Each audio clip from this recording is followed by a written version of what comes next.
কোন এমপি মন্ত্রী সরাসরি তার আত্মীয় স্বজন বা তার বন্ধু বান্ধব তার পরিবারের সদস্য কেউ উপজেলা নির্বাচনে প্রার্থী হতে পারবে, অথচ আমাদের এমপি সাহেব শেখ হাসিনাকেও মারার প্রয়োজন পড়ল। সম্পাদক এটা সংগঠন পরিচালনা করবে, কে আগামী দিনের নেতা হবে, কে নেতা থাকবে না, কাউন্সিল হলে ওয়ার্ড ইউনিয়ন, এটা অবশ্যই দলের চেন অফ কমান্ডের মধ্যে পরিচিত হবে। এমপি সাহেবের সেখানে কোন মতো বলতে পারি না আমার প্রার্থী, এরকম কথা আমি বলতে পারি না। এইটুকু তো বলতে হবে, আপনাদের সাথে আমাদের সাথে একসাথে ঝিনাইগাতীর মাটি স্বপ্ন পূরণের জন্য ফারুক তো কাজ করেছে নাকি বলে, তাহলে আপনাদের অনুমতি থাকলে আমরা তো ফারুককে নিয়ে আগামী 8 তারিখে নির্বাচনে অক্লান্ত পরিশ্রম করে আমরা সবাই বলতে পারি ফারুকই ঝিনাইগাতীর মাটির প্রার্থী নাকি বলে বলতে পারি। মনে দেয় তারপর নির্বাচন দিয়ে কি হবে, তাহলে নির্বাচন কেন? ওই জন্য আসলে আমি মূলত আপনাদেরকে অনেক দেরিতে হলেও ডাকলাম, যে অনেকে অনেকভাবে কষ্ট করতেছে, সাংবাদিকরাও কষ্ট করতেছে এবং বিভিন্ন মিডিয়াতে দেখলাম প্রতিনিয়ত লেখালেখি হচ্ছে যে এটা কেমন কারণ। বাংলাদেশে অনেক জায়গায় মাননীয় নেত্রী বলেছেন দলের এখানে সিদ্ধান্ত হবে কোন প্রতীক থাকবে না, কোন দলের পদ পদবী পরিচয় দেওয়া যাবে না, কোন এমপি মন্ত্রী সরাসরি তার আত্মীয় স্বজন বা তার বন্ধু বান্ধব তার পরিবারের সদস্য কেউ উপজেলা নির্বাচনে প্রার্থী হতে পারবে, অথচ আমাদের এমপি সাহেব শেখ হাসিনাকেও মারার প্রয়োজন পড়ল, কাছের ভাইকেও মারার প্রয়োজন পড়ল না। আসলে কেন মানবেন? উনি তো নাম বিনীত কমিউনিকেশন পেয়েছেন, কারণ শেখ হাসিনা সই করে আমাদের প্রিয় নেত্রী, উনি সই করে আমাদের খোকা সাহেবকে উপজেলা পরিষদ মনোনয়ন দিয়েছিলেন, তাকে উল্টায় দিয়ে উনি যেহেতু উপজেলা চেয়ারম্যান হয়েছিলেন, এখন নমিনেশন পেয়েছেন, মনে করলো যে বিদ্যাঙ্গুলি দেখালে আর কি হবে, এটা হয় আমি আবার হতে বাবার জায়গা। আসলে এটা কি করবো, এটা নিয়ে তো আসলে আমাদের অনেকে কষ্ট করলেও আমরা সে জায়গায় বিব্রত হই। যা হোক, আমি এ ব্যাপারে কিছু কথা আপনাদের কাছে বলার প্রয়োজন ছিল। আজকে 2-4টি কথা এই জন্যই বললাম যে হাজার হাজার মানুষের প্রশ্ন, সবাই কথা বলে, আমিও একটু ব্যথিত চিন্তা আছি, ব্যথা অনেক, আমি অনেকভাবে আমার পরিবার থেকে শুরু করে সবাই আমরা অনেকটা হৃদয়ের কারণে একটু বিলম্বে আপনাদের সামনে কথাগুলো বললাম। তো যা হোক, আমি আপনাদের সাথে অতীতেও যেমন করেছিলাম এখনো আমি আছি। আমি প্রত্যেকটা শুক্রবার দিন কোন না কোনো মসজিদে নামাজ পড়ি আমার এলাকাতে, আমার সারা জীবনে অভ্যাস। আমার নেতা কর্মীদের ভালোবাসাটুকু আমি জানি, সেটা আমার ভিতরে যেহেতু আছে, সেই ভালোবাসার বন্ধন থেকে আমি কখনোই দূরে থাকতে পারি না। আমি সারাদিন এসে আমার গ্রামের বাড়িতে আমি সময় কাটাই। এখন তো আমার তেমন কোনো কাজকর্ম না থাকলেও আমার গ্রামের বাড়িতে এসে সময় কাটাই। আমার ঝিনাইগাতীর মানুষ যে যখন তাদের কোনো কথা থাকে, কোনো আলোচনা থাকে বা কোনো ধরনের পরামর্শ নেওয়ার প্রয়োজন হয়, তারা আমার কাছে আসে। অনেকে আসেন, অনেকে যোগাযোগ করেন। নেতাকর্মী আমি জানি যেখানেই যাক না কেন, আমি ডাক দিলে 63 ওয়ার্ডের সকল নেতাকর্মী আমার ডাককে ভাইলেট করবে না, যে যতই ডাকেন না কেন আমি ডাক দিলে সব কিছু উপেক্ষা করে তারা আমার কাছে আসবে। 2-4 জন হয়তো এখন ডুবে পড়েছে। এই যে ঝিনাইগাতীর মানুষ সর্বস্তরের সাধারণ মানুষরা ঐক্যবদ্ধ হয়েছিল, নেতা কর্মীরা তৃণমূলের সবাই ঐক্যবদ্ধ হয়েছিল। শুধুমাত্র এই হাতে গোনা কয়েকজন নেতা কর্মী, হাতে গোনা যারা একটু লোভ লালসা যাদের একটু বেশি আছে, তারাই শুধুমাত্র এই ঝিনাইগাতীর স্বপ্ন পূরণের প্রতিবন্ধকতা তৈরি করেছিল, তারাই শুধুমাত্র সমস্যা তৈরি করেছিল, তারাই ঝিনাইগাতীর এই স্বপ্ন পূরণে বাধা দিয়েছে। আর কিন্তু তাদের মধ্যে অনেকে ইতিমধ্যে আমার সাথে কথা বলেছে যে তাদের কিছুটা হলো ভুল হয়েছে, এটা কিন্তু অনেকেই বুঝতে পারতেছে। আমার বিশ্বাস এটা সবাই বুঝতে পারবে এক সময়।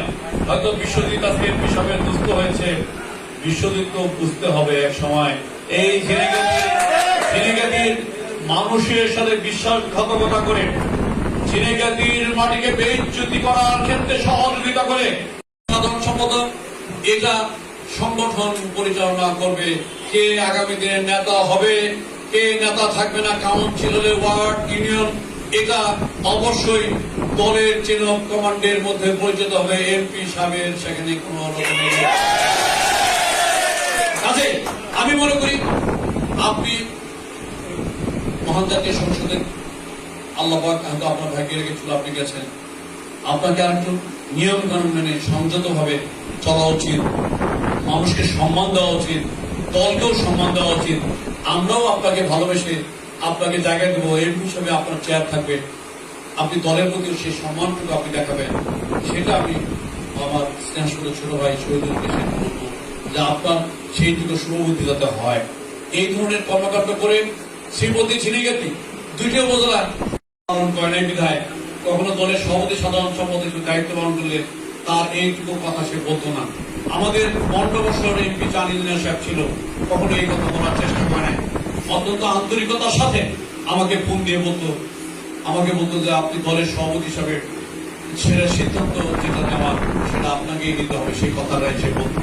কখনোই সে এইভাবে বলে নাই যে তৃণমূলের নেতা কর্মীরা আসেন আমার বাড়িতে, আসেন আমার বাড়ির দরজার মধ্যে আইসে আমাকে বলেন, এইভাবে সে কখনো বলে না।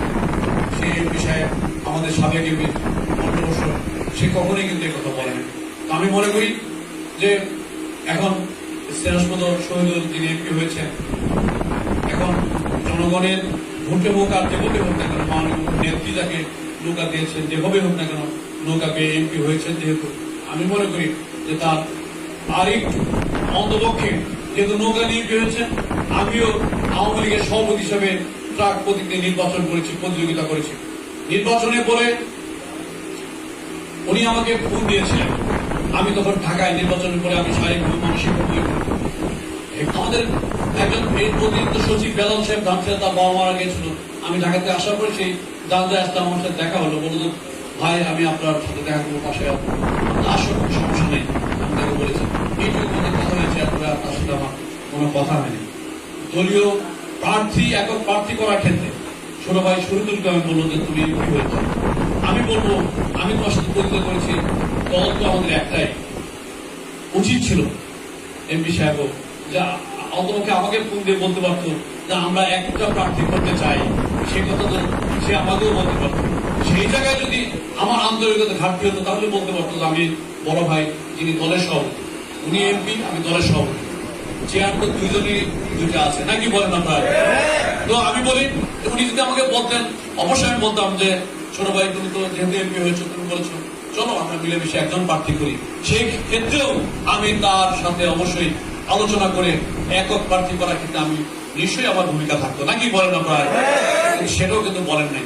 উনি ডেকে নিয়ে আমাদের নেতা কর্মীদের কোনো সম্মানই নাই, তাদেরকে শেরপুরে ডেকে নিয়ে তার বাড়িতে ডেকে নিয়ে আমি আমার কখনো মিটিং করতে হলে এই ঝিনাইগাতি উপজেলার মাটির বাইরে আমি তো নেতা কর্মীদের ডেকে নিয়ে কোনো মিটিং করার চিন্তাও করি না। এই 7টা ইউনিয়নের ভিতরে বসে আমরা মিটিং করার চেষ্টা করি নাকি বললাম, তাই করেছি। বিগত প্রায় এই 25-30 বছর আমি আমার চাচা শরীফুদ্দিন সরকার যে সভাপতি ছিলেন সেই কমিউনিটি আমি তাদের সাথে ছিলাম, আমি তারপর সভাপতি হয়েছি। আজকে প্রায় 30 বছর এই উপজেলা আওয়ামী লীগের নেতৃত্বে সরাসরি আছে, অথচ আমি এই সময়ের মধ্যে আমরা কখনোই এই ধরনের কোন স্পর্ধা আমরা দেখাই না। দলকে সম্মান করতে হবে, এমপি সাহেবকেও বলবো দলকে সম্মান করতে হবে, দলের নেতা কর্মীদেরকে অসম্মান করা যাবে না, দলের নেতা কর্মীদের সম্মান করতে হবে। আর এখন যেটা আপনি করেছেন সেটা দলের শৃঙ্খলা, মাননীয় নেত্রী এবং আমাদের সাধারণ সম্পাদক উবায়দুল কাদের ভাই, ওনার যে সিদ্ধান্ত, ওনার যে নির্দেশনা সেটাকে আপনি অমান্য করেছেন। আপনি অবশ্যই দলীয় প্রার্থী ঘোষণা করে তার পক্ষে সরাসরি ভোট প্রার্থনা করে সবাইকে হাত তুলে শপথ করতে আপনি পারেন না। এই নির্বাচনটাকে আপনি বিতর্কিত করে